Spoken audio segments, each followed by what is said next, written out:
ಅಧ್ಯಕ್ಷರಾದ ಶ್ರೀಯುತ ಸಿದ್ದರಾಮ್ ಸಾಲಿಯಾ ಇವರು ವೇದಿಕೆಗೆ ಬರಬೇಕು ಅಂತ ಕೇಳಿಕೊಳ್ತೇನೆ.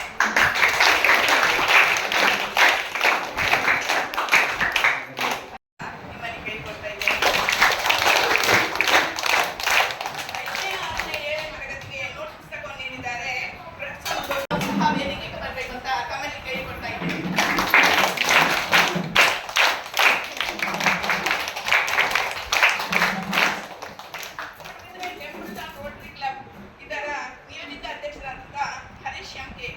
ಶ್ರೀಯುತ ನೀವು ಸಹ ವೇದಿಕೆಗೆ ಬರಬೇಕಂತ ಆಸನವನ್ನು ಸ್ವೀಕರಿಸಬೇಕಂತ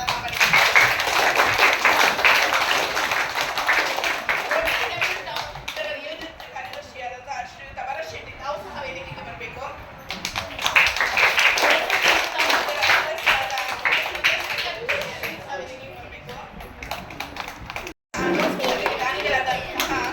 ಪ್ರಸಿದ್ಧ ನ್ಯಾಯವಾದಿ ಆರ್ಕೆ ಪಂಡಿತಗಳ ಧರ್ಮಪತ್ನಿ ನಿವೃತ್ತ ಶಿಕ್ಷಕಿಯಾದ ನಿರ್ಮಲಾ ಪಂಡಿತ್ ನೀವು ಸಹ ವೇದಿಕೆಗೆ ಬರಬೇಕಂತ ತಮ್ಮಲ್ಲಿ ಕೇಳಿಕೊಳ್ಳುತ್ತೇನೆ.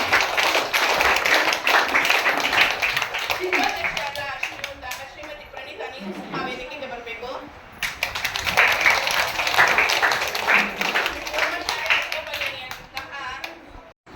ಶೆಟ್ಟಿಯವರು ಈಗಲೇ ನಮ್ಮನ್ನು ಸೇರಿದ್ದಾರೆ. ಈಗ ಕಾರ್ಯಕ್ರಮದ ಮೊದಲನೇ ಅಂಗವಾಗಿ ಮಕ್ಕಳಿಂದ ಪ್ರಾರ್ಥನೆ.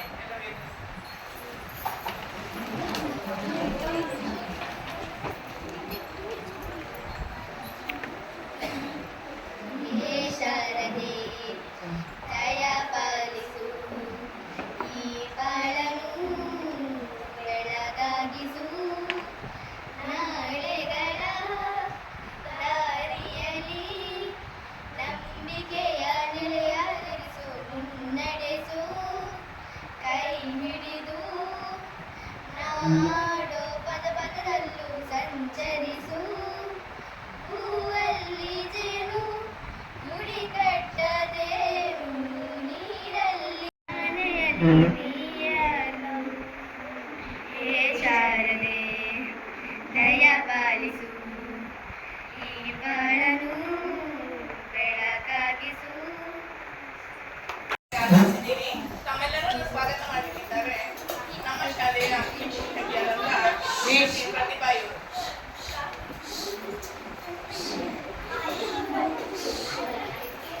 ದಿನಾಂಕ 9/6/2025 ಸೋಮವಾರ. ಇವತ್ತು ನೋಟ್ಸ್ ಪುಸ್ತಕ ವಿತರಣಾ ಸಮಾರಂಭ.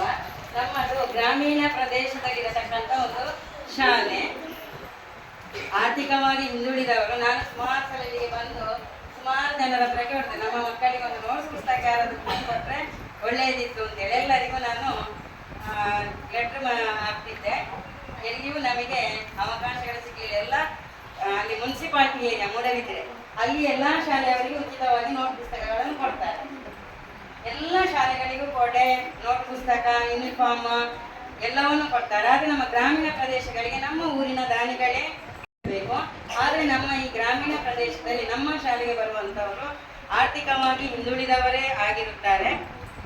ಇಂಥ ನಿಟ್ಟಿನಲ್ಲಿ ನಾನು ಮೊನ್ನೆ ನಮ್ಮ ಹಳೆ ವಿದ್ಯಾರ್ಥಿ ಸಂಘದ ಅಧ್ಯಕ್ಷರಾದಂಥ ಶ್ರೀಯುತ ಜಗದೀಶ ಪೂಜಾರಿ ಹತ್ರ ಹೇಳಿದೆ, ಎಲ್ಲ ಶಾಲೆಯವರಿಗೂ ಕೊಡ್ತಾ ಇದ್ದಾರೆ, ನಮ್ಮ ಶಾಲೆಗೂ ಕೂಡ ಯಾರಾದರೂ ಕೊಟ್ಟರೆ ಒಳ್ಳೆದಿತ್ತ ಏನಂತೇಳಿ. ಆದರೆ ಅವರು ಕೂಡಲೇ ಕಾರ್ಯೋನ್ಮುಖರಾಗಿದ್ದಾರೆ, ಆಯೋಜಿಸಿದ್ದಾರೆ. ಈ ಕಾರ್ಯಕ್ರಮದ ಅಧ್ಯಕ್ಷ ಸ್ಥಾನವನ್ನು ನಮ್ಮ ನೂತನ HMC ಅಧ್ಯಕ್ಷರಾದಂಥ ಶ್ರೀ ಸೀತಾರಾಮ ಶಾಲೆಯನ್ ಅವರು ವಹಿಸಿದ್ದಾರೆ. ಅವರಿಗೆ ನಿಮ್ಮೆಲ್ಲರ ಪರವಾಗಿ ತುಂಬ ಹೃದಯದ ಸ್ವಾಗತವನ್ನು ಬಯಸುತ್ತೇನೆ.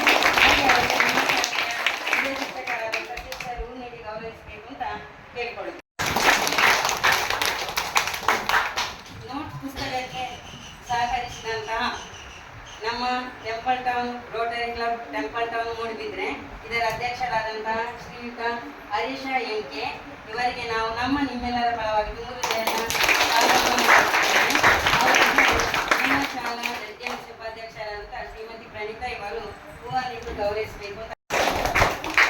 ಹಾಗೂ ಟೆಂಪಲ್ ಟೌನ್ನ ನಿಯೋಜಿತ ಕಾರ್ಯದರ್ಶಿಯಾಗಿರುವಂಥ ಶ್ರೀಯುತ ಭರತ್ ಶೆಟ್ಟಿ ಇವರಿಗೂ ಕೂಡ ನಿಮ್ಮೆಲ್ಲರ ಪರವಾಗಿ ತುಂಬ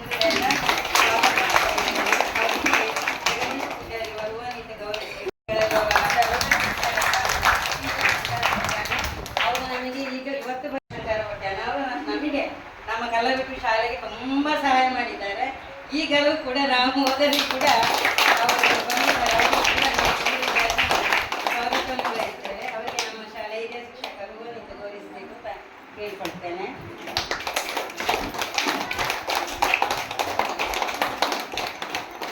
ಹಾಗೆ ನಮ್ಮ ಬಹಳ ಪರಿಚಯರಾದವರು ನಮ್ಮ ಅಚ್ಚುಮೆಚ್ಚಿನ ಮೇಡಮ್ ನಿರ್ಮಲ ಮೇಡಮ್, ಅವರು ಕೂಡ ನಮ್ಮ ನೋಟ್ ಪುಸ್ತಕಕ್ಕೆ ಕೊಡುಗೆಯಲ್ಲಿ ಅವರು ಕೂಡ ಅವರು ದಾನಿಗಳು.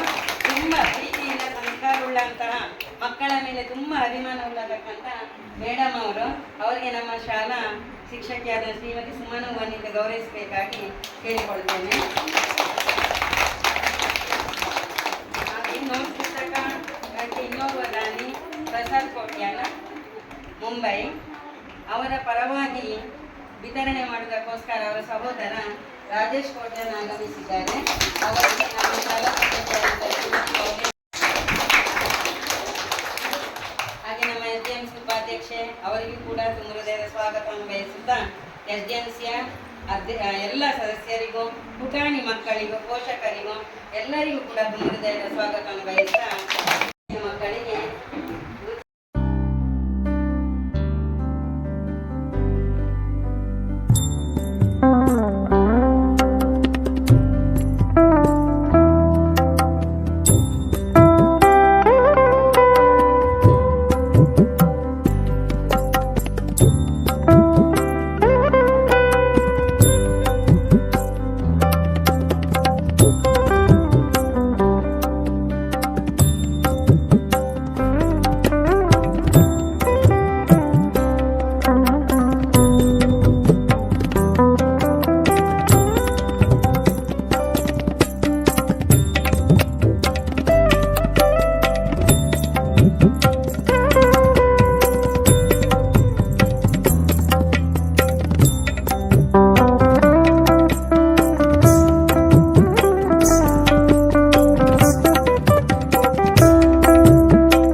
ಹಾಗೆಯೇ ನಮ್ಮ ಇವತ್ತಿನ ದೊಡ್ಡ ಮಟ್ಟದ ಪುಸ್ತಕ ದಾನಿಯಾದಂಥ ರವಿಶ್ವರವರೇ ಅನ್ನದಾನ ಕಾರ್ಯದರ್ಶಿ, ಹಾಗೆಯೇ ಇಲ್ಲಿ ಸೇರಿದಂಥ ಪುರಾಣಿಗಳೇ ಪೋಷಕರು. ಇವತ್ತು ನಾನು ಈ ಶಾಲೆಗೆ ನಾನು ನೋಡಿದ್ದೇ ಮತ್ತು ಈ ಶಾಲೆ ಪ್ರಥಮ ಭೇಟಿ. ನನಗೆ ಇಲ್ಲಿ ಶಾಲೆ ಉಂಟ ಗೊತ್ತಿರಲಿಲ್ಲ, ಬಂದ ಮೇಲೆ ಗೊತ್ತಾಗುತ್ತೆ. ಜಗದೀಶ್ ರವರು ನಮ್ಮ ಈಗಿನ ವಿದ್ಯಾರ್ಥಿ ಪೂರ್ಣಚಂದ್ರ ಅವರು ಬರಬೇಕಿತ್ತು, ಅವರಲ್ಲಿ ತಿಳಿಸಿದರು. ಅದೇ ಪ್ರಕಾರವಾಗಿ ಅವರು ರಾಜೇಶ್ ರವರ ಹತ್ರ ಕೇಳಿಕೊಂಡಾಗ ಪುಸ್ತಕಗಳ ವ್ಯವಸ್ಥೆಯನ್ನು ಮಾಡಿದ್ದಾರೆ. ದೊಡ್ಡ ಮಟ್ಟದ ಬಜೆಟಿನ ಒಂದು ಪುಸ್ತಕವನ್ನು ಅವರು ಒಂದು ಒಳ್ಳೆಯ ಮನಸ್ಸಿನಿಂದ ಅವರು ಬಿಟ್ಟಿದ್ದಾರೆ. ಅವರು ಮುಖ್ಯವಾಗಿ ಹೇಳಬೇಕಂದ್ರೆ ರಾಜೇಶ್ ನನಗೆ ಬಹಳ ವರ್ಷದಿಂದ ಪರಿಚಯ. ಅವರು ಈಗಾಗಲೇ ನಮ್ಮ ಕ್ಲಬ್ ಅಲ್ಲದೆ ಅವರ ಸ್ವಂತವಾಗಿ ಅವರು ಯಾರಿಗೆ ಒಂದು ಪ್ರಚಾರ ಬಯಸದೆ ಪುಸ್ತಕಗಳನ್ನು ಮತ್ತು ಆಶ್ರಮಕ್ಕೆ ಬೇಕಾಗುವಂಥ ದುಡ್ಡು ಅಂಥದ್ದನ್ನೆಲ್ಲ ದಾನ ಮಾಡ್ತಾ ಬಂದವರು. ಅವರ ಒಂದು ಸಂದರ್ಭದಲ್ಲಿ ನಾವು ಮೌಂಟ್ರೋದರಲ್ಲಿ ಒಂದು ವಸ್ತ್ರದಾನ ಅನ್ನದಾನ ಮಾಡಲಿಕ್ಕೆ ನಮ್ಮ ಸಹಕಾರದಿಂದ ಮಾಡಿದ್ದಾರೆ. ಅದು ದೊಡ್ಡ ಮಟ್ಟದ ಒಂದು ಕಾರ್ಯಕ್ರಮ ಆಗಿದೆ. ಎಲ್ಲರಿಗೂ ಬಟ್ಟೆ ಕೊಡುವಂಥದ್ದು ಮತ್ತು ಕಾರ್ಯಕ್ರಮ ದೊಡ್ಡ ಮಟ್ಟದ ಮಾಡಿದ್ದು. ಹಾಗೆಯೇ ಇವತ್ತು ಇದು ನಾವು ಅವರ ಜೊತೆ ಇದು 2ನೇ ಶಾಲೆಗೆ ಕೊಡ್ತಾ ಇರೋದು. ಮೊನ್ನೆ ಮೈ ಶಾಲೆಯಲ್ಲಿ ಕೊಟ್ಟು ಅದು ಸಹ ದೊಡ್ಡ ಬಜೆಟ್ನ ಒಂದು ಪುಸ್ತಕದ ಭಂಡಾರ ಆಗಿದೆ. ಅವರಿಗೆ ಈ ಸಂದರ್ಭದಲ್ಲಿ ಮಕ್ಕಳ ಮತ್ತು ಪೋಷಕರ ಆಶೀರ್ವಾದ ಇರಲಿ ಅಂತ ಹೇಳಿ ನಾನು ಅವರಿಗೆ ದೇವರಲ್ಲಿ ಬೇಡಿಕೊಳ್ತೇನೆ. ಹಾಗೆಯೇ ನಾವು ಕಲಿತವರು ಆ ಸಂದರ್ಭದಲ್ಲಿ ಪುಸ್ತಕ ಕೊಡುವಂಥದ್ದು ಎಲ್ಲಿ ಸಂಪ್ರದಾಯದಿಂದ ಕಷ್ಟಪಟ್ಟು ನಮ್ಮ ತಂದೆ ತಾಯಿ ಕೊಡ್ತಾ ಇದ್ರು. ನೋಡ್ಲಿಕ್ಕೆ ಹೋದ್ರೆ ಈಗಿನ ಮಕ್ಕಳೇ ಭಾಗ್ಯವಂತರ ಅಂತ ಹೇಳಿದ್ರು. ಈಗ ಟೀಚರ್ಗಳು ಕೇಳಿದಾಗ ನಾಮುಂದು ಅಂತ ಕೊಡುವವರು ಈಗ ತುಂಬಾ ಜನ ಇದ್ದಾರೆ. ನಾವಿಲ್ಲಿ ತರುವಾಗ ಆಲ್ರೆಡಿ ಈಗ ನಲಿಕರಿ ಮಕ್ಕಳಿಗೆ ಗಿಫ್ಟೇ ಒಂದು ರಾಶಿ ಬಿಟ್ಟಿದೆ. ಹೀಗೆ ನಿಮ್ಮ ಮಕ್ಕಳ ಇನ್ನಷ್ಟು ಕಲಿಯುವಂತ ಪ್ರೇರಣೆ ಸಿಗ್ತದೆ ಅಂತ ಹೇಳ್ತಾ ನನ್ನ 2 ಮಾತುಗಳನ್ನು ಮುಗಿಸ್ತೇನೆ. ಕೊಡುಗೈ ದಾನಿಯಾದಂಥ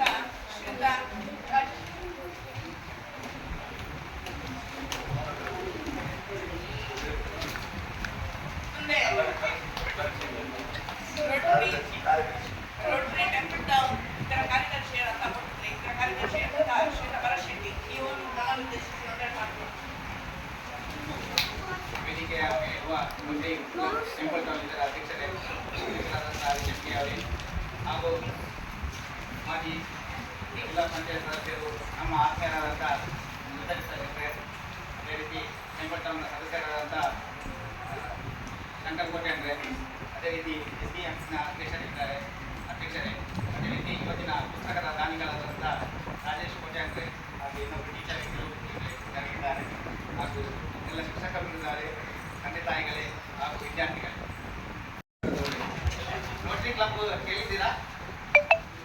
ರೋಟರಿ ಕ್ಲಬ್ ಅಂದರೆ ಸಂಸ್ಥೆ ಅಂತ ಕೇಳಿದ್ದೀರಾ ಹೆಸರು? ಕೇಳಿದ್ದಾರೆ. ಅವರಿಗೆ ಪುಸ್ತಕ ಎಲ್ಲ ಕೊಟ್ಟಿದೆ ಸರ್, ಬಟ್ಟಲು ಕೊಟ್ಟಿದೆ ಸರ್. ಹೌದಾ? ರೋಟರಿ ಕ್ಲಬ್ ಎಲ್ಲ ಮಕ್ಕಳಿಗೆ ಬಟ್ಟಲು ಕೊಡ್ತೇವೆ. ರೋಟರಿ ಕ್ಲಬ್ ಅಂದರೆ ಒಂದು ಸಂಸ್ಥೆ, ಸಮಾಜ ಸೇವೆಯನ್ನೇ ಮಾಡುತ್ತಿರುವಂಥ, ಯಾವುದೇ ಲಾಭದ ಅಪೇಕ್ಷೆ ಇಲ್ಲದೆ ಕೇವಲ ಸಮಾಜ ಸೇವೆಯನ್ನು ಮಾಡುವಂಥ ಒಂದು ಸಂಸ್ಥೆ. ಈ ಸಂಸ್ಥೆ ಪ್ರತಿ ವರ್ಷ ಮಕ್ಕಳಿಗೆ ಬೇಕಾದ ಪುಸ್ತಕದ ವ್ಯವಸ್ಥೆ, ಅದೇ ರೀತಿ ಮೆಡಿಕಲ್ ಯಾರಿಗೆ ಅಂದರೆ ಬೇಕಾದರೆ ಮೆಡಿಕಲ್ ವ್ಯವಸ್ಥೆ, ಅದೇ ರೀತಿ ಪ್ರಪಂಚದಾದ್ಯಂತ ಕೆಲವೊಂದು ಆಸ್ಪತ್ರೆಗಳನ್ನೇ ನಡೆಸುವಂಥ ಒಂದು ಸಂಸ್ಥೆ. ಈ ಒಂದು ಕೊರೋನಾ ಸಂದರ್ಭದಲ್ಲಿ ಕೂಡ ಎಲ್ಲ ರಾಷ್ಟ್ರಾದ್ಯಂತ, ದೇಶಾದ್ಯಂತ ಮತ್ತು ಪ್ರಪಂಚದಾದ್ಯಂತ ಅನೇಕ ಸೇವೆಗಳನ್ನು ಮಾಡಿದಂಥ ಒಂದು ಸಂಸ್ಥೆ. ಈ ದಾನಗಳಲ್ಲಿ ಒಂದು 3 ದಾನಗಳು ದೊಡ್ಡದಂತೆ. ಒಂದು ರಕ್ತದಾನ, ಯಾರಿಗಾದ್ರೂ ಜೀವವನ್ನು ಉಳಿಸುವಂಥದ್ದು, ಮತ್ತೊಂದು ಅನ್ನದಾನ, ಯಾರಿಗಾದ್ರೂ ಹಸಿವಿದ್ರೆ ಅನ್ನವನ್ನು ಕೊಡುವುದು, ಅದೇ ರೀತಿ ವಿದ್ಯಾದಾನ, ಮಕ್ಕಳಿಗೆ ಎಲ್ಲ ದಾನ ಸಿಕ್ಕ ಹಾಗೆ. ಯಾಕೆಂದರೆ ನಿಮಗೆ ಎಜುಕೇಷನ್ ಒಂದು ಕರೆಕ್ಟಾಗಿ ಸಿಕ್ಕಿದ್ರೆ ನಿಮ್ಮ ಬಡತನವನ್ನು ನಿರ್ಮೂಲನೆ ಮಾಡಿ ಒಂದೊಂದು ದಿವಸ ನೀವು ಕೂಡ ಇದೇ ಸಾಲಿನಲ್ಲಿ ಕೂತು ಆಗ ಇರುವಂಥ ವಿದ್ಯಾರ್ಥಿಗಳಿಗೆ ಬೇಕಾದಂಥ ಒಂದು ವ್ಯವಸ್ಥೆಯನ್ನು ಮಾಡಬಹುದು. ಇವತ್ತು ನಮ್ಮ ರಾಜೇಶ್ ಕೋಟೆ ಹಾಗೂ ಟೀಚರ್ನ ವತಿಯಿಂದ ಇಲ್ಲಿ ಸಾವಿರಾರು ರೂಪಾಯಿಯ ಅಂದರೆ ರಾಜೇಶ್ ಕೋಟೆಯವರು ಈ ವರ್ಷ ಲಕ್ಷಾಂತರ ರೂಪಾಯಿ ಮೌಲ್ಯದ ಬೇರೆ ಬೇರೆ ಶಾಲೆಗಳಿಗೆ ದಾನವನ್ನು ಕೊಟ್ಟಿದ್ದಾರೆ. ಅದೇ ರೀತಿ ಹರೀಶ್ರವರು ಕೇಳಿಕೊಂಡಾಗ ಈ ಶಾಲೆ ಕೂಡ ಕೊಡಬೇಕೆಂಬ ಉದ್ದೇಶದಿಂದ ಈ ಶಾಲೆ ಕೂಡ ಇವತ್ತು ಬಂದಿದ್ದಾರೆ. ಮಕ್ಕಳು ಚೆನ್ನಾಗಿ ಓದಿ ಒಳ್ಳೆಯ ರೀತಿಯಲ್ಲಿ ಮಾರ್ಕ್ಸ್ ಪಡೆಯಿರಿ, ಮತ್ತು ನಿಮ್ಮ ಶಾಲೆಯ ಕಾಂಪೌಂಡ್ ನೋಡಿ ಹೇಗೆ ಚಿತ್ಕವಾಗಿ ಇಟ್ಟಿದ್ದೀರಾ ಅದೇ ರೀತಿ ನಿಮ್ಮ ಮನೆಯ ಪರಿಸರವನ್ನು ಕೂಡ ಸುಸ್ತವಾಗಿ ಇಟ್ಕೊಳ್ಳಿ. ಈಗ ಡೆಂಗ್ಯೂ ಜ್ವರ ಅನೇಕ ಕಡೆಗಳಲ್ಲಿ ತುಂಬ ಜೋರಾಗಿ ಹೋಗ್ತಿದೆ. ಇದರ ಮೇನ್ ಏನಂದರೆ ಶುಚಿತ್ವ ಇಲ್ಲದಿದ್ದರೆ ಮನೆಯ ಸುತ್ತಮುತ್ತ ಪ್ಲಾಸ್ಟಿಕ್ ಹಾಗೂ ಸೊಳ್ಳೆಗಳಿಂದ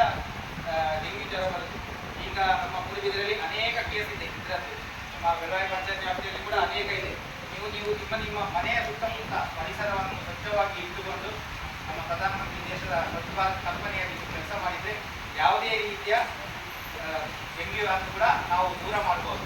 ಅದೇ ರೀತಿ ಇವತ್ತು ತೆಗೆದುಕೊಂಡ ಪುಸ್ತಕವನ್ನೆಲ್ಲ ಒಳ್ಳೆಯ ರೀತಿಯಲ್ಲಿ ಉಪಯೋಗಿಸಿಕೊಂಡು ಒಳ್ಳೆಯ ರೀತಿಯಲ್ಲಿ ಓದಿ ಈ ಒಂದು ಸಮಾಜದಲ್ಲಿ ಉತ್ತಮ ನಾಗರಿಕರಾಗಿ ಆಗಿ ಅಂತ ಹೇಳ್ತಾ ಇನ್ನೆರಡು ಶುಭ ಮಾತುಗಳನ್ನು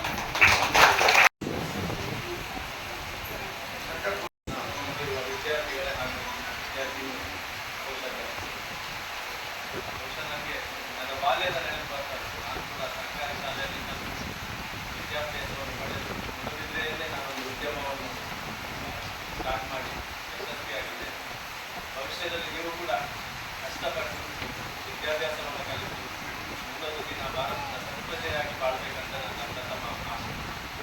ಸರ್ಕಾರಿ ಶಾಲೆ ಅಂತ ಹೇಳಿದರೆ ಎಲ್ರಿಗೂ ಒಂದು ಸತ್ಸಾರ ಭಾವ. ಯಾಕಂದರೆ ಅಲ್ಲಿ ಬಡವರ ಮಕ್ಕಳಿಗೆ ಹರಿಶಕ್ತಿ ಹೇಳಿದಾಗೆ ನಮ್ಮ ಸಂದರ್ಭದಲ್ಲಿ ಯಾರು ಕೂಡ ಈ ರೀತಿ ದಾನ ಮಾಡ್ತಿರ್ಲಿಲ್ಲ. ನಮ್ಮ ತಂದೆ ತಾಯಿ ತುಂಬ ಕಷ್ಟಪಟ್ಟಿದ್ದಾರೆ ಒಂದು ಯೂನಿಫಾರ್ಮಲ್ಲಿ ಅದೇ ಯೂನಿಫಾರ್ಮ್ ಶಾಲೆಗೆ ಮದುವೆಗೆ ಹೋಗುವಾಗ ಕೂಡ ಅದೇ ಚಟ್ನಿ ಅದೇ ನೀರು ಬಿಡಿ ಹಾಕ್ತಾ ಇದ್ದೇವೆ. ಹಾಗಾಗಿ ಇಲ್ಲಿ ಅಥವಾ ಶಾಲೆಯ ಕೆಲವು ಉಪಕರಣವನ್ನು ಇಡುವುದರ ಮುಖಾಂತರ ನಾವು ಆತ್ಮವನ್ನು ಪಡೆದುಕೊಳ್ತೇವೆ. ಯಾಕೆಂದರೆ ನಮ್ಮದು ಸೇವೆ ಇದನ್ನು ನೀವು ಸಂತೋಷದಿಂದ ಪಡೆದು ಅದರ ಪ್ರಯೋಜನವನ್ನು ಪಡೆದುಕೊಳ್ಬೇಕು. ಹಾಗೆ ಶಾಲೆಯ ಶಿಕ್ಷಕರಿಗೆ ಕೂಡ ನಿಮಗೋಸ್ಕರ ನೋಡಿ ಅವರು ನಮ್ಮನ್ನೆಲ್ಲ ಸಂಪರ್ಕಿಸಿ ನಿಮಗೆ ಕೊಡೋದ ಅಂತ ಕೆಲಸ ಮಾಡ್ತಾ ಇದ್ದಾರೆ. ಅವರಿಗೆ ನೀವು ಕೂಡ ಚಿರಋಣಿ ಆಗಿರ್ಬೇಕಂತ ಹೇಳ್ತಾ ಜಗದೀಶ್ ಸಾಲೇಂದ್ರ ಬಗ್ಗೆ ನನ್ನೊಂದು ಮಾತು. ಯಾಕಂತ ಹೇಳಿದರೆ ಅವರು ಪತ್ರಕರ್ತರಾಗಿದ್ದುಕೊಂಡು ಈ ಪರಿಸರದಲ್ಲಿ ದೊಡ್ಡ ದೊಡ್ಡ ದಾನಿಗಳನ್ನು ಸಂಪರ್ಕಿಸಿ ಯಾರಿಗೆ ಏನು ಬೇಕು ಅದನ್ನು ಒದಗಿಸಿಕೊಳ್ಳುವಲ್ಲಿ ತುಂಬ ಶ್ರಮ ಪಡ್ತಾ ಇದ್ದಾರೆ. ಅವರಿಗೆ ಒಂದು ಜೋರಾಗಿ ಕ್ಲಾಪ್ ವಹಿಸಿ. ನಾನು ಯುವವಾಣಿ ಮೂಡುಬಿದ್ರೆ ಅಧ್ಯಕ್ಷನಾಗಿದ್ದೆ. ಈ ಪರಿಸರದಲ್ಲಿ ಒಂದು ಶಕ್ತ ಅವಳಿ ಸಹೋದರಿಯರಿದ್ದರು. ಅವರಿಗೆ ಮನೆಯಲ್ಲಿ ರೇಷನ್ ಇರಲಿಲ್ಲ, ತುಂಬ ಕಷ್ಟ ಆಯಿತು. ನಮ್ಮನ್ನು ಸಂಪರ್ಕಿಸಿ ಅವರನ್ನು ಭೇಟಿ ಮಾಡಿಸಿ ಅವರಿಗೆ ಬೇಕಾದ ಅಲ್ಲಿ ವ್ಯವಸ್ಥೆಯನ್ನು ನಾವು ಮಾಡಿಕೊಟ್ಟಿದ್ದೇವೆ ಅವರ ಮುಖಾಂತರವಾಗಿ. ಹಾಗೆ ಅವರ ಸೇವೆ ಕೂಡ ಅಮೋಘವಾದದ್ದು. ಎಲ್ಲರಿಗೂ ಶುಭವಾಗಲಿ ಅಂತ ಹೇಳಿ ನನ್ನ ಎರಡು ಮಾತು. ಮೂಡುಬಿದ್ರೆ ಟೆಂಪಲ್ ರೋಟರಿ ಸಂಸ್ಥೆಯಿಂದ ಈ ಕಾರ್ಯಕ್ರಮ ನಡೆಸ್ತಾ ಇದೆ. ವೇದಿಕೆಯಲ್ಲಿ ಉಪಸ್ಥಿತರಿರುವ ಈ ವರ್ಷದ ನೂತನ ರೋಟರಿ ಅಧ್ಯಕ್ಷರಾದ ಹರೀಶ್ ಶೆಟ್ಟಿ ಅವರು, ರಾಣಿ ರಾಜೇಶ್ ಅವರು, ಯುವವಾಹಿನಿಯ ಶಂಕರ್ ಗುಜರ್ ಅವರು, ಸ್ನೇಹಿತ ರೋಟರಿ ಸಂಸ್ಥೆಯ ವಿಶಾಖ ಕಾರ್ಯದರ್ಶಿಯಾಗಿರುವ ಭರತ್ ಶೆಟ್ಟಿ ಅವರು, ಹಾಗೆ ಈ ವಿದ್ಯಾಸಂಸ್ಥೆಯ ಶಿಕ್ಷಕರ ಸಂಘದ ಮುಖ್ಯ ಶಿಕ್ಷಕಿಯರೇ, ಶಿಕ್ಷಕಿಯರೇ, ವಿದ್ಯಾರ್ಥಿನಿಯರೇ, ಮಕ್ಕಳ ಹೆತ್ತವರು. ಮೊನ್ನೆ ಕೂಡ ನಾವು ಇಲ್ಲಿ ಬಂದಿದ್ದೆವು. ಶಾಲಾ ಆರಂಭದ ದಿನ ಸರ್ಕಾರಿ ಶಾಲೆ ನಾನು ಹೇಳಿದ್ದೆ ಅವರಿಗೆ ಈ ಸಮುದಾಯದ ಶಾಲೆ, ಸಮುದಾಯದ ಪ್ರಾಥಮಿಕ ಹಂತದ ಶಿಕ್ಷಣ ಇರ್ಬೋದು, ಆರೋಗ್ಯ ಇರ್ಬೋದು, ಈ ಕ್ಷೇತ್ರಗಳಲ್ಲಿ ಖಾಸಗಿಯಷ್ಟೇ ಸಮ ಸ್ಪರ್ಧೆಯಿಂದ ಸರ್ಕಾರ ಕೂಡ ವ್ಯವಸ್ಥೆಗಳನ್ನು ಮಾಡಬೇಕು. ದೇಶದ ವ್ಯವಸ್ಥೆಯಲ್ಲಿ ಆರೋಗ್ಯಪೂರ್ಣವಾದಂತಹ ಬಹುಶಃ ಒಂದು ಭಾವನೆ ಇರ್ತದೆ. ಸರ್ಕಾರಿ ಶಾಲೆಯ ಮಕ್ಕಳು ಅಂತ ಹೇಳಿದ್ರೆ ಸಮಾಜದ ಕಷ್ಟ ಕಡೆಯ ಮಕ್ಕಳು ಬರೋದನ್ನು ಹಾಗೇನೂ ಇಲ್ಲ. ಹೇಳಿದ್ರು ಶಂಕರ್ ಕೋಟ್ಯಾನ್ ಹೇಳಿದ್ರು. ನಾನು ಕೂಡ ಕಡತಲೆ ಮೇನ್ ಶಾಲೆಯಲ್ಲಿ, ಹೊಸರಾಜ್ ಶಾಲೆಯಲ್ಲಿ ಅಲ್ಲೂ ಕೂಡ ಹೋಗಿ ಪುಸ್ತಕ ವಿತರಣೆ ಮಾಡಿಕೊಂಡಿದ್ದೆ. ಶಾಲೆ ನಾವೆಲ್ಲ ಅಲ್ಲಿಯೇ ಕಲಿತದ್ದು, ಕನ್ನಡ ಮಾಧ್ಯಮದ ಶಾಲೆ. ಅದರಿಂದ ಮಕ್ಕಳಾಗ್ಲಿ, ಮಕ್ಕಳ ಹೆತ್ತವರಾಗ್ಲಿ ಯಾವ ರೀತಿಯ ಕೀಳರಿಮೆಯನ್ನು ಬೆಳೆಸಿಕೊಳ್ಳದೆ ವ್ಯವಸ್ಥೆಯಲ್ಲಿ ರೋಟರಿ ಸಂಸ್ಥೆಯವರು ಅಂತಾರಾಷ್ಟ್ರೀಯ ಸಂಸ್ಥೆ, ಇಡೀ ಜಗತ್ತೇ ಒಂದು ಅನ್ನುವಂಥ ಕಲ್ಪನೆಯಲ್ಲಿ ಸೇವೆಯನ್ನ ಮಾಡುವಂಥ ಸಂಸ್ಥೆ ಅದು. ಆಸ್ಪತ್ರೆ ಇರ್ಬೋದು, ಶಿಕ್ಷಣ ಇರ್ಬೋದು, ಬೇರೆ ಬೇರೆ ಕ್ಷೇತ್ರಗಳ ರೋಟರಿ ಅಂತ ಸಂಸ್ಥೆಗಳು, ಲಯನ್ಸ್ ಅಂತ ಸಂಸ್ಥೆಗಳು ಕೆಲಸ ಮಾಡ್ತೀವಿ. ನಾವು ಅದರಲ್ಲಿ ಇದ್ದೇವೆ. ಬಹುಶಃ ಮುಂದೆ ಕೂಡ ನೀವು ಕೂಡ ಗೊತ್ತಿದೆ ರೋಟರಿ ಅಂತ ಕೇಳ್ತಿರ್ತೀವಿ. ಹಿಂದೆ ಕೂಡ ಇಲ್ಲಿ ಬಟ್ಟಲು ಕೊಟ್ಟದ್ದನ್ನು ನಾವು ನೆನಪಿಸ್ತೇವೆ. ರೋಟರಿ ಸಂಸ್ಥೆಯಿಂದ ನೀವು ಇವತ್ತು ಒಳ್ಳೆಯ ಪುಸ್ತಕವನ್ನು ದಾನಿಗಳು ಕೊಟ್ಟಿದ್ದಾರೆ. ಶಂಕರ್ ಹೇಳಿದ್ರು ನಾವೆಲ್ಲ ಒಂದು ಯೂನಿಫಾರ್ಮ್ ಶಾಲೆಗೆ ಅದೇ ಒಳ್ಳೊಳ್ಳೆ ಕಾರ್ಯಕ್ರಮಗಳು ಕೂಡ ಅದೇ. പക്ഷെ ಈಗ ಹಾಗೆ ಇಲ್ಲ. ಸರ್ಕಾರ ಪ್ರಾಥಮಿಕ ಹಂತದಲ್ಲಿ ಮಕ್ಕಳ ಎತ್ತವರು ನೀವಿದ್ದೀರಿ, ಪ್ರಾಥಮಿಕ ಹಂತದಲ್ಲೇ ಸರ್ಕಾರ ಇಂಥ ಸರ್ಕಾರಿ ಶಾಲೆಗಳಲ್ಲಿ ಸಮವಸ್ತ್ರವನ್ನು ಕೊಡ್ತದೆ. ಬಹುಶಃ ದಾನಿಗಳು ಕೂಡ ಸರ್ಕಾರಿ ಶಾಲೆ, ನಮ್ಮ ಶಾಲೆ ಸಮುದಾಯದ ಆಸ್ತಿ, ಶಾಲೆಯಲ್ಲಿ ಕಲಿಯುತ್ತಿರುವಂಥ ಆ ಸಣ್ಣ ಪ್ರಾಯದ ಸೂಕ್ಷ್ಮ ಪ್ರಾಯದ ಯುವ ಮಕ್ಕಳು, ಯುವ ಮನಸ್ಸುಗಳು ಮುಂದೆ ಈ ಸಮಾಜದ ಬಹುಶಃ ಇಂಥ ಕಾರ್ಯಗಳು ಸೇರಿಕೊಳ್ತಾರೆ. ಹಲವಾರು ಹೇಳಿಕೊಳ್ಳದೆ, ರಾಜೇಶ್ ಕೋಟ್ಯಾನ್ ಬಗ್ಗೆ ಹೇಳಿ, ಪೂರ್ಣಚಂದ್ರ ಇವತ್ತು ಇಲ್ಲ ಇಲ್ಲಿ, ಹೇಳಿಕೊಳ್ಳದೆ ಕೆಲಸವನ್ನ ಮಾಡ್ತಾರೆ. ಜಗದೀಶ್ ನಿಮ್ಮ ಹಳೆ ವಿದ್ಯಾರ್ಥಿ ಸಂಘದ ಅಧ್ಯಕ್ಷರು, ಮೊನ್ನೆಯಿಂದ ನಾವು ನೋಡ್ತೀವಿ ಈ ವಿದ್ಯಾಸಂಸ್ಥೆಯ ಕಾರ್ಯಕ್ರಮಗಳಲ್ಲಿ. ನೀವು ಮೊನ್ನೆನೇ ಹೇಳ್ತಾ ಇದ್ರು, ದಾನಿಗಳು ಬರ್ತಾರೆ, ಪೂರ್ಣಚಂದ್ರ ಗುರುದೇವರು ಬರ್ತಾರೆ, ನೀವು ಬನ್ನಿ. ಬಹುಶಃ ಈ ವಿದ್ಯಾಸಂಸ್ಥೆ ಹಳೆ ವಿದ್ಯಾರ್ಥಿ ಇವತ್ತು ಒಬ್ಬ ಪತ್ರಕರ್ತನಾಗಿ ಸಮಾಜದ ಹತ್ತಾರು ವಿಚಾರಗಳ ಬಗ್ಗೆ ಸ್ಪಂದಿಸಿ ಸಮಾಜವನ್ನು ಜಾಗೃತಿ ಮುಖ್ಯ ಕೆಲಸವನ್ನು ಈ ಜಗದೀಶ್ ಮಾಡ್ತಾರೆ. ಬಹುಶಃ ನಾನು ಕಲಿತಂಥ ಶಾಲೆ, ಈ ಶಾಲೆಯಲ್ಲಿ ಹಲವಾರು ಹಳೆ ವಿದ್ಯಾರ್ಥಿಗಳು ಈಗ ಕಲಿತು ಹೊರ ಜಿಲ್ಲೆಗಳಲ್ಲಿ, ಹೊರ ದೇಶಗಳಲ್ಲಿ ಇದ್ದಾರೆ ಅಂತ ಹೇಳಿ ಬಹುಶಃ ಅವರನ್ನೆಲ್ಲ ಇಟ್ಕೊಂಡು ಈ ಶಾಲೆಗೆ ಸಹಾಯ ಮಾಡಬೇಕು, ಇಲ್ಲಿನ ಮಕ್ಕಳಿಗೆ ಸಹಾಯ ಮಾಡಬೇಕು ಅನ್ನುವಂಥ ಒಂದು ವಿಶೇಷವಾದ ಕಾಳಜಿಯಿಂದ ಜಗದೀಶ್ ಕೆಲಸ ಮಾಡ್ತಾರೆ. ಅವರನ್ನು ನಾನು ಅಭಿನಂದಿಸಿ ಒಂದು ಮಾತು ನಾನು ಹೇಳಬೇಕು. ಒಂದು 90, 92, 93ನೇ ಇಸ್ವಿನಲ್ಲಿ, 99ನೇ ಇಸ್ವಿಯಲ್ಲಿ ಈ ಊರಿನಲ್ಲಿ ನಾನು ರಾಜಕಾರಣವನ್ನು ಶಾಲಾ ದಿನಗಳಲ್ಲಿ, ಕಾಲೇಜ್ ದಿನಗಳಲ್ಲಿ ಮಾಡಿದ್ದೆ. ಈ ಊರು ಹೇಗಿತ್ತು, ಬಹುಶಃ ಇಲ್ಲೆಲ್ಲ ಗುಡ್ಡಗಾಡಿತ್ತು. ಮಕ್ಕಳೇ ಸರ್ಕಾರಿ ಶಾಲೆಗೆ ಕಡಕಡೆ ಕೆಲವರು ಬರ್ತಾ ಇತ್ತು, ಕೆಲವರು ಮುಕ್ಕಡಪ್ಪಿಗೆ ಹೋಗ್ತಾ ಇತ್ತು, ಕೆಲವರಲ್ಲಿ ಇಂಗ್ಲಿಷ್ ಶಾಲೆಗೆ ಹೋಗ್ತಾ ಇತ್ತು. ಇಲ್ಲಿ ಸರ್ಕಾರದ ಜನವಸತಿಯ ಪ್ರದೇಶ ಆದ ನಂತರ ಬೇರೆ ಬೇರೆ ಊರಿನ ಜನರು, ಬೇರೆ ಬೇರೆ ಸಮುದಾಯದವರು ಇಲ್ಲಿ ಮನೆ ನಿವೇಶಗಳನ್ನು ಕಟ್ಟಿಕೊಂಡು ಮೂಲಭೂತ ಸೌಕರ್ಯವನ್ನು ಮನೆಯನ್ನ ಮಾಡಿಕೊಂಡು ಇಲ್ಲೊಂದು ಶಾಲೆ, ಇಲ್ಲೊಂದು ಒಳ್ಳೆಯ ಜನವಸತಿ ಪ್ರದೇಶ ಇದೆ. ವಿದ್ಯಾಗಿರಿ, ಉಪ್ಪಾಡಿಕಲ್ಲು, ಇದೆಲ್ಲ ಇಲ್ಲೊಂದು ಸರ್ಕಾರಿ ಅನುದಾನಿತ ಪ್ರೌಢಶಾಲೆ, ಅದು ಕೂಡ ಒಳ್ಳೆಯ ರೀತಿಯಲ್ಲಿ ನಡೀತದೆ. ಬಹುಶಃ ಅನುದಾನಿತ ಪ್ರೌಢಶಾಲೆಯಲ್ಲಿ ಮಕ್ಕಳು ಸರ್ಕಾರಿ ವ್ಯವಸ್ಥೆಯಲ್ಲಿ ಅಮರನಾಥ್ ಶೆಟ್ಟರ ಕಾಲದಲ್ಲಿ ಈ ಒಂದು ಸರ್ಕಾರಿ ಶಾಲೆಯನ್ನು ನಾವೆಲ್ಲ ಆರಂಭ ಮಾಡಿದ್ದೇವೆ. ವಿದ್ಯಾಗಿರಿ ಸರ್ಕಾರಿ ಶಾಲೆ, ಇಲ್ಲಿಯ ಕನ್ನಡ ಮಾಧ್ಯಮದ ಶಾಲೆ, ಒಳ್ಳೆಯ ವಾತಾವರಣ ಇದೆ. ಬಹುಶಃ ನೀವೇ ಅರ್ಥ, ಇಡೀ 2 ಅವಿಭಜಿತ ಜಿಲ್ಲೆಯಲ್ಲಿ ಈ ಒಂದು ಜನವಸತಿ ಪ್ರದೇಶ ಏನಿದೆ, ಉಪ್ಪಾಡಿಕಲ್ಲು ಮತ್ತೆ ನಮ್ಮ ಜನತಾನಗರ, ವಿದ್ಯಾಗಿರಿ, ಇಡೀ ದೇಶದ ನಮ್ಮ ಜಿಲ್ಲೆಯಲ್ಲಿ 2 ಜಿಲ್ಲೆಯಲ್ಲಿ ಅತ್ಯುತ್ತಮವಾದಂತಹ ಒಂದು ಮನೆ ನಿವೇಶನ ಇರುವಂತಹ, ಎಲ್ಲ ರೀತಿಯ ಮೂಲಭೂತ ಸೌಕರ್ಯ ಇರುವಂತಹ ಒಂದು ಪ್ರದೇಶ ಇದು. ಸಮಾಜದ ಕಟ್ಟಕಡೆಯ ಜನರು ಕೂಡ ಒಂದು ಒಳ್ಳೆಯ ಒಂದು ಮೂಲ ಸೌಕರ್ಯವನ್ನು ಪಡ್ಕೊಂಡು, ಸಮಸ್ಯೆ ಇದೆ, ಪ್ರತಿಕೂಲ ಪರಿಸ್ಥಿತಿ ಇದೆ, ನಾನು ಒಪ್ಕೊಳ್ತೇನೆ. ಆದರೆ ಒಳ್ಳೆಯ ವಾತಾವರಣ ಇದೆ. ಇಲ್ಲಿಯೇ ನಮ್ಮ ಮಕ್ಕಳು ಉತ್ತಮ ಶಿಕ್ಷಣವನ್ನು ಪಡೆಯಬೇಕು ಅನ್ನೋ ದೃಷ್ಟಿಯಲ್ಲಿ ಈ ಒಂದು ವಿದ್ಯಾಸಂಸ್ಥೆಯನ್ನ ಕಟ್ಟಿದಂಥ ದಿನಗಳು. ಅದರ ಮೇಲೆ ಅಧಿಕ ಶಿಕ್ಷಕರ ಸಹಿತ ನಾನು ಹಲವಾರು ಶಿಕ್ಷಕರನ್ನ ಇಲ್ಲಿ ನೋಡಿದ್ದೇನೆ. ಒಳ್ಳೆಯ ಕೆಲಸವನ್ನು ಅವರು ಮಾಡಿದ್ದಾರೆ. ಊರಿನ ಮಕ್ಕಳ ಎತ್ತವರು ಸಹಕಾರವನ್ನ ಕೊಟ್ಟಿದ್ದಾರೆ. ಇಲ್ಲಿ ಒಳ್ಳೆಯ SDLCಯನ್ನ ಸುಮಾರು ವರ್ಷದಿಂದ ನಾನು ನೋಡ್ಕೊಳ್ತಾ ಇದ್ದೇನೆ. SDLC ಇದೆ ಒಳ್ಳೆಯದು. ಇಲ್ಲಿ ಒಳ್ಳೆಯ ವಿದ್ಯಾರ್ಥಿಗಳಿದ್ದಾರೆ. ಬಹುಶಃ ಇಲ್ಲಿ ಕಲಿಯುವುದಕ್ಕೆ ಒಳ್ಳೆಯ ಅವಕಾಶ ಇದೆ. ಒಳ್ಳೆಯ ಒಂದು ಗ್ರೌಂಡ್ ಕೂಡ ಆಗಿದೆ ಮಕ್ಕಳು. ಇವತ್ತು ಇಷ್ಟು ಜನ ಸರ್ಕಾರಿ ಶಾಲೆಯಲ್ಲಿ ಎಕ್ಸ್ಪೆಕ್ಟೇಷನ್ ಮಾಡ್ಲಿಕ್ಕಿಲ್ಲ, ಇಷ್ಟು ಜನ ಇದ್ದಾರೆ. ಒಂದು ಹಳ್ಳಿ ಶಾಲೆಯಲ್ಲಿ ಇಷ್ಟು ಜನ ಇದ್ದಾರೆ. ಯಾಕಿದ್ದಾರೆ? ಇಲ್ಲಿ ಒಳ್ಳೆಯ ಶಿಕ್ಷಕರಿದ್ದಾರೆ, ಒಳ್ಳೆಯ ಮಕ್ಕಳಿದ್ದಾರೆ, ಮಕ್ಕಳ ಎತ್ತವರಿದ್ದಾರೆ, ಒಳ್ಳೆಯ ಒಂದು ಪ್ರದೇಶ. ಬಹುಶಃ ಈ ಮಕ್ಕಳಿಗೆ ನಾನು ಹೆಚ್ಚೇರಿ ಹೇಳುವುದಿಲ್ಲ. ಇವತ್ತು ಬೇರೆ ಬೇರೆಯವರ ಕಷ್ಟವನ್ನೆಲ್ಲ ನಾನು ಕೂಡ ಸ್ವಲ್ಪ ಮಾಸ್ಟರ್ ಮಗ, ಸ್ವಲ್ಪ ನನಗೆ ಅನುಕೂಲ ಇತ್ತು, ಇಲ್ಲ ಅಂತ ಹೇಳೋದಿಲ್ಲ. ಅಂದರೆ ನನ್ನ ಪಕ್ಕದ ಶಿಕ್ಷಕರಾಗಿ, ಕೃಷಿಕರಾಗಿ ಸ್ವಲ್ಪ ಸಂಪಾದನೆಗಳಿತ್ತು. ಆದರೆ ಈ ಊರಿನ ಕಷ್ಟಗಳನ್ನು ನೋಡಿಕೊಂಡು ಅವರೊಟ್ಟಿಗೆ ಬೆಳೆದವ ನಾವು. ಅವರ ಕಷ್ಟಕ್ಕೆ ಸಣ್ಣ ಪ್ರಾಯದಲ್ಲಿ ಸ್ಪಂದಿಸುವ ಕೆಲಸವನ್ನ ಮಾಡಿ. ಇವತ್ತು ನಾನು ಕೇಳಿದೆ ಹೊಸದಾದ ಶಾಲೆ, 2 ನಿಮಿಷ ಮಾತಾಡ್ತೇನೆ. ಹೊಸದಾದ ಶಾಲೆಯಲ್ಲಿ ಕೇಳಿದೆ ನಾನು, ಏನಂತ ಹೇಳಿದೆ, ನೀವೊಂದು ತಿಂಡಿ ಬಂದ್ರೆ ಮಕ್ಕಳಿಗೆ ಊಟ ಮಾಡಿ ವ್ಯವಸ್ಥೆ, ನೀರು ಸಹಾಯ ಇಲ್ಲ, ನಾವೇ ಕಷ್ಟಪಟ್ಟು ಎಲ್ಲ ಊಟ ಮಾಡ್ಕೊಂಡು ಬಂದಿದ್ದೇವೆ ಅಂತ. ನಾವೆಲ್ಲ ಶಾಲೆಗೆ ಹೋಗುವಾಗ ಅರ್ಧ ಹೊಟ್ಟೆಯಲ್ಲೇ ಶಾಲೆಗೆ ಹೋಗ್ತಾ ಇದ್ದೇವೆ. ಸಜ್ಜಿಗೆ ಕೊಡೋದನ್ನ ಕಾಯ್ತಾ ಇದ್ದೇವೆ 10:30 ಗಂಟೆಗೆ. ಮಕ್ಕಳಿಗೆ ಪುಸ್ತಕ ಬಿಡಿ, ಯೂನಿಫಾರ್ಮ್ ಬಿಡಿ, ಒಂದಿಷ್ಟು ಸಜ್ಜಿಗೆ ಕೊಡೋದಕ್ಕೆ 10:30 ಗಂಟೆ ತನಕ, 11 ಗಂಟೆ ತನಕ ಯಾವಾಗ ಬೆಲ್ಲ ಆಗ್ತದೆ ಅಂತ ಸಜ್ಜಿಗೆ ಕೊಡ್ತಾ ಇದ್ದೀವಿ. ಯಾಕೆ ಇದ್ರೆ ಇವತ್ತು ನಿಮ್ಗೆ ಒಳ್ಳೆಯ ಒಂದು ವಾತಾವರಣ ಇದೆ. ಪ್ರೀತಿಸುವ ತಂದೆ ತಾಯಿಯವರು ಇದ್ದಾರೆ, ಊರಿನ ಜನ ಇರ್ತಾರೆ, ರೋಟ್ರಿ ಅಂತ ನೋಡಿ ಕೂತಿದ್ದಾರೆ. ಒಳ್ಳೆ ಸಮಾಜದಲ್ಲಿ ಸಾಧನೆ ಮಾಡಿಕೊಂಡು, ದಾನ ಮಾಡಿಕೊಂಡು, ಬದುಕು ಮಾಡುವಂತ ಎಲ್ಲ ನಾಯಕರುಗಳು ಸಹಾಯ ಮಾಡ್ತಾರೆ. ಒಳ್ಳೆಯ ಶಿಕ್ಷಕರಿದ್ದಾರೆ. ನಿಮ್ಗೆ ಏನು ಜವಾಬ್ದಾರಿ ಇದೆ? ಇಲ್ಲಿ ಬರೆದಿದೆ, ಏನಂತ ಹೇಳಿದೆ, ಯೂಸ್ ಸ್ಲೇಟ್ ಸೇವ್ ಎನ್ವೈರ್ಮೆಂಟ್ ಅಂತ. ಅಂದ್ರೆ ಅದರ ಅರ್ಥ ಏನು?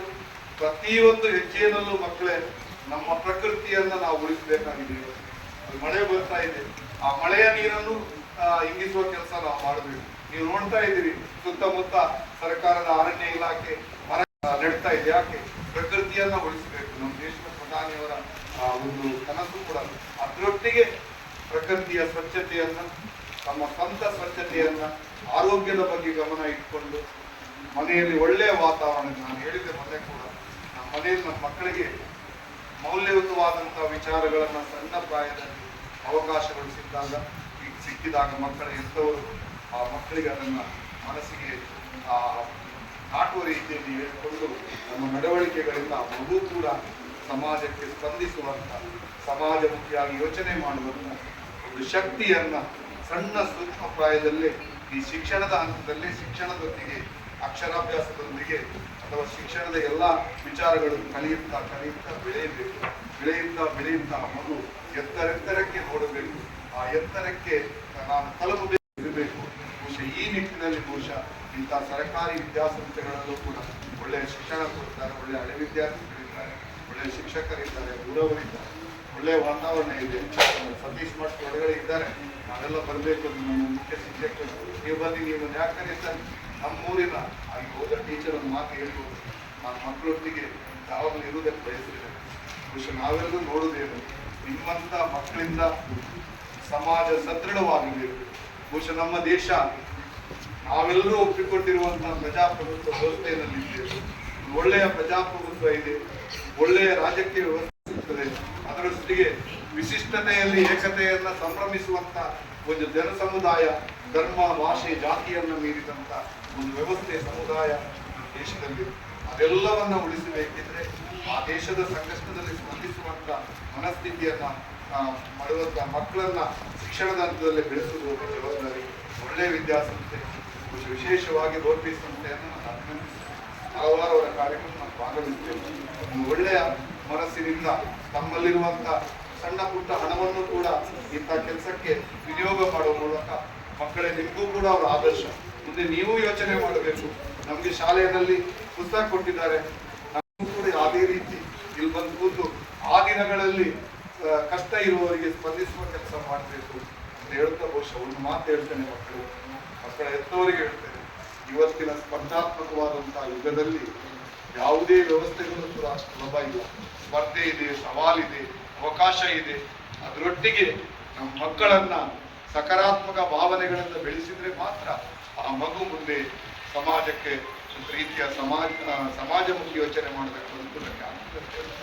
ಬಹುಶಃ ಶಿಕ್ಷಣದಿಂದ ಸಮಾಜ ಯಾವ ರೀತಿ ಒಬ್ಬ ವ್ಯಕ್ತಿ ಸಾಧಕನಾಗ್ತಾನೆ ಅಂತ ಹೇಳೋದಕ್ಕೆ ನಮ್ಮೆಲ್ಲರ ಹತ್ತಿರದಲ್ಲೇ ಒಂದು ಇದೇ ಮೂಡಬಿದ್ರೆಯಲ್ಲಿ ಹುಟ್ಟಿ ರಾಜ್ಯದ ಮುಖ್ಯಮಂತ್ರಿ ಆಗಿರುವಂತ ವೀರಪ್ಪ ಮೊಯ್ಲಿ ಅವರು ಬಹುಶಃ ಮಾರ್ಪಾಡಿನ ಮೂಡಬಿದ್ರೆಯ ಒಂದು ಸಣ್ಣ ಒಳಿಒಳ್ಳಿನ ಮನೆಯಲ್ಲಿ ತನ್ನ ತಾಯಿ ಬೆಳಿಗ್ಗೆ 4-5 ಗಂಟೆಗೆ ಚಿಮುಡಿ ದೀಪವನ್ನ ಹೊತ್ತಿಸಿದಾಗ ತಾಯಿ ಅವರೇನು ಅವರು ಓದುವುದನ್ನ ಬರೆಯುವುದನ್ನ ನೋಡುತ್ತಾ ಆ ತಾಯಿ ನೋಡಿದಂತ ಕಾರಣಕ್ಕೆ ಬಹುಶಃ ಸಣ್ಣ ಪ್ರಾಯದಲ್ಲಿ ಕಷ್ಟ ಇದ್ರು, ಬಡತನ ಇದ್ರು, ಅದ್ಭುತವಾದಂತಹ ಉತ್ತಮ ಶಿಕ್ಷಣ ಪಡೆದಿದ್ದ ದೇಶದ ಮಂತ್ರಿಯಾಗಿ ರಾಷ್ಟ್ರದ ಇಂಥ ನೂರಾರು ವಿಚಾರಗಳಿದೆ. ಮಕ್ಕಳು ಬಡತನದಲ್ಲಿದ್ರೂ ಕೂಡ ನಮ್ಮಲ್ಲಿ ಒಂದು ಒಳ್ಳೆಯ ಕಮಿಟ್ಮೆಂಟ್ ಇದ್ರೆ ನಾವೇನು ಸಮಾಜ ಕೊಡುವಂತ ಅವಕಾಶಗಳನ್ನ ಸದ್ವಿನಿಯೋಗ ಮಾಡಿದ್ರೆ ನಾವು ಸಾಧಕರಾಗಬಹುದು. ಬಹುಶಃ ಅಂತ ವೀರಪ್ಪ ಮೊಯ್ಲಿ ಅವರ ಬಹುಶಃ ಅತಿ ಹೆಚ್ಚು ಗೌರವ ಯಾರಿಗೆ ಕೊಡ್ತಾರೆ? ಅವರಿಗೆ ಆ ದಿನಗಳಲ್ಲಿ ಪಾಠ ಹೇಳಿದಂತ ಶಿಕ್ಷಕರನ್ನ ಗೌರವಿಸುವುದಕ್ಕೆ ಸಂತೋಷ ಪಡ್ತಾರೆ. ಮಕ್ಕಳೇ, ಇದನ್ನ ನೀವು ಅರ್ಥ ಮಾಡ್ಕೊಳ್ಬೇಕು. ಸಣ್ಣ ಪ್ರಾಯದಲ್ಲೇ ತಂದೆ ತಾಯಿಯನ್ನ ಪ್ರೀತಿಸಬೇಕು. ಇವತ್ತು ಬಹುಶಃ ಮೊನ್ನೆ ಆ ಬ್ಯಾಂಗ್ಳೂರಿನ ಒಂದು ಘಟನೆ ಏನಾಗಿದೆ ಅಂತ ಹೇಳಿದ್ರೆ, ಮಕ್ಕಳಿಗೆ ಸ್ವಲ್ಪ ನಾವು ಹೆಚ್ಚು ಮಕ್ಕಳಿಗೆ ಸೌಲಭ್ಯಗಳನ್ನ ಕೊಡ್ತೇವೆ. ಅವರಿಗೆ ತಂದೆ ತಾಯಿಗಿಂತಲೂ ಬೇರೆ ವಿಚಾರಗಳು ಸ್ವಲ್ಪ ಜಾಸ್ತಿ ಆಗ್ತದೆ. ಬಹುಶಃ ನೀವು ಮಕ್ಕಳು ಮೊದಲಿಗೆ ನಿಮ್ಮ ತಂದೆ ತಾಯಿ ಪ್ರತಿನಿತ್ಯ ಕೊಡುವಂತ ಕೆಲಸ ಮಾಡ್ತಾ ಇದ್ರು. ತಂದೆ ತಾಯಿಯಲ್ಲಿರುವಂತಹ ಗೌರವ ಅಥವಾ ಶಿಕ್ಷಕರ ಮೇಲಿರುವಂತಹ ಗೌರವ ಅದೆಷ್ಟು ಹೆಚ್ಚಾಗ್ತದೆ. ನೀವು ಬೇರೆ ವಿಚಾರಗಳು ಸ್ವಲ್ಪ ಹೊರಗೆ ಇದ್ದು ಶಿಕ್ಷಣದಲ್ಲೇ ಒಳ್ಳೆಯ ಸಾಧನೆ ಮಾಡ್ತೀರಿ. ಈ ನಿಟ್ಟಿನಲ್ಲಿ ಒಳ್ಳೆಯ ಶಿಕ್ಷಣ ಪಡೆಯಿರಿ. ಇಲ್ಲಿನ ವಿದ್ಯಾರ್ಥಿಗಳೇ ಬಹುಶಃ ಉತ್ತರ ಕರ್ನಾಟಕದ ವಿದ್ಯಾರ್ಥಿಗಳು ಕೂಡ ಹಾಸ್ಟೆಲ್ ಇದೆ. ನಾವೇ ಅಮರನಾಥ ಕಾಲದಲ್ಲಿ ನಾವು ಹೇಳಬೇಕು, ಈ ವಿದ್ಯಾರ್ಥಿಗಳು ಬೇಕು, ಹೈಸ್ಕೂಲ್ ಇದೆ ಅಂತೇಳಿ ಒಂದು ಹಾಸ್ಟೆಲ್ಗಳನ್ನು ಕೂಡ ಸರ್ಕಾರಿ ಶಾಲೆಯಲ್ಲಿ ಇಂಥ ಹಳ್ಳಿಯಲ್ಲಿ ಸುಸಜ್ಜಿತವಾಗಿ ಮಾಡಿದ್ರಿಂದ ಸ್ವಲ್ಪ ಇಲ್ಲಿ ಮಕ್ಕಳು ಕೂಡ ಉತ್ತರ ಕರ್ನಾಟಕದ ಮಕ್ಕಳು ಬರ್ತಾರೆ. ಅವರು ಕೂಡ ಒಳ್ಳೆಯ ಶಿಕ್ಷಣ ಪಡೆದುಕೊಂಡು ಜೀವನ ಮಾಡ್ತಾ ಸಮಾಜಕ್ಕೆ ಶಕ್ತಿ ಆಗಿದ್ದಾರೆ. ಇಲ್ಲಿ ಬಂದರೂ ಕೂಡ ಕರ್ನಾಟಕದ ಬೇರೆ ಭಾಗದಿಂದ ಬೇರೆ ಕುಟುಂಬ ಇಲ್ಲಿ ಬಂದು ಕ್ರೀಡೆ ಶಿಕ್ಷಣದಲ್ಲಿ ಸಾಧನೆ ಮಾಡಿದ್ದಾರೆ. ಅದೆಲ್ಲವನ್ನ ನೀವು ಮಾಡಬೇಕು. ಕ್ರೀಡೆಯಲ್ಲೂ ಸಾಧಕರಾಗಬೇಕು, ಶಿಕ್ಷಣದಲ್ಲೂ ಸಾಧಕರಾಗಬೇಕು. ಈ ಪುಸ್ತಕವನ್ನು ಕೂಡ ಸದ್ವಿನಿಯೋಗ ಮಾಡಬೇಕು. ಅದರೊಟ್ಟಿಗೆ ನಿಮ್ಮ ಶಿಕ್ಷಕರ ಬಗ್ಗೆ, ನಿಮ್ಮ ಮನೆಯವರ ಬಗ್ಗೆ ಗೌರವ ಇಟ್ಕೊಳ್ಳಿ ಅಂತ ಹೇಳ್ತಾ, ಇದನ್ನಂತೂ ನೆನಪಿಟ್ಟುಕೊಳ್ಳಿ. ನಮ್ಮ ಹಳೆ ವಿದ್ಯಾರ್ಥಿ ಜಗದೀಶ್, ನಮ್ಮ ಶಿಕ್ಷಕ ಸಂಘದ ಅಧ್ಯಕ್ಷ, ಉಪಾಧ್ಯಕ್ಷರು, ಶಿಕ್ಷಕರು ಊರವರನ್ನ ದಾನಿಗಳನ್ನ ಸೇರಿಸಿಕೊಂಡು ರೋಟ್ರಿ ಅಂತ ಒಂದು ರೋಟ್ರಿ ಅಂತ ಒಂದು ಅಂತಾರಾಷ್ಟ್ರೀಯ ಸಂಸ್ಥೆಯನ್ನ ಈ ಶಾಲೆಗೆ ದಾನ ಕೊಡುವಂತ ಕೆಲಸ ಮಾಡೋದ್ರಲ್ಲಿ ಮುಂದೆ ಕೂಡ ಅವ್ರು ಖಂಡಿತ ನಿಮ್ಮೊಟ್ಟಿಗೆ ಇರ್ತಾರೆ. ಅವರಿಗೆ ಒಳ್ಳೇದಾಗಲಿ. ಯಾಕಂತ ಹೇಳಿದ್ರೆ ರೋಟ್ರಿ ಅಂತ ಸಂಸ್ಥೆಗಳು ನಾನು ಸಣ್ಣ ಪ್ರಾಯದಿಂದ ನೋಡ್ತೇನೆ, ಮೂಡಬಿದ್ರೆಯಲ್ಲಿ ತನ್ನದೇ ಆದ ಸಾಧನೆಯನ್ನ ಮಾಡಿದೆ. ಆ ಸಾಧನೆ ಸಣ್ಣದಲ್ಲ, ಅದು ಅವರನ್ನು ಅಭಿನಂದಿಸಿ ನನ್ನ ಮಾತನ್ನ ಮುಗಿಸ್ತೇನೆ. ನಮ್ಮೆಲ್ಲ ಶಿಕ್ಷಕರಿಗೆ ಒಳ್ಳೆಯದಾಗಲಿ.